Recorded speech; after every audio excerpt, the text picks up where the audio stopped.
রাজা তার মন্ত্রীকে ডেকে বলল, মন্ত্রী বলো তো দেখি আমার বাবা দেখতে কেমন ছিলেন? মন্ত্রী বললেন, মহারাজ সেটা আমি কিভাবে বলবো, আমি তো আপনার বাবাকে দেখি নাই। মহারাজ রেগে গিয়ে বললেন, বেটা বেয়াদব, তোকে আমি জিন্দা কবর দিয়ে দিব। মন্ত্রীর ছেলে ছিলেন খুবই বুদ্ধিমান, সে বলল, মহারাজ বাবা তো বৃদ্ধা মানুষ, সে এমনিতেই কিছুদিন বাদে মারা যাবেন, আপনি তাকে ফাও জিন্দা কবর না দিয়ে আমাকেই না জিন্দা কবর দিয়ে দিন। যেই কথা সেই কাজ। মহারাজ বলল, ঠিক আছে, তাহলে তোকেই জিন্দা কবর দেওয়া হবে তোর বাবার বদলাতে। মন্ত্রীর ছেলেকে জিন্দা কবর দেওয়া হলো। কিছুদিন বাদে মন্ত্রীর ছেলে মহারাজের সামনে একটি গাধার ছবি নিয়ে হাজির হলেন। মহারাজ বললেন, এটা কি?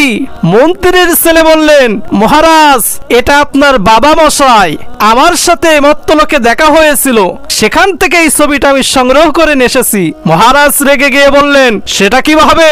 আমার বাবা তো ছিলেন মানুষ, তুমি তো নিয়ে এসেছো গাধার ছবি।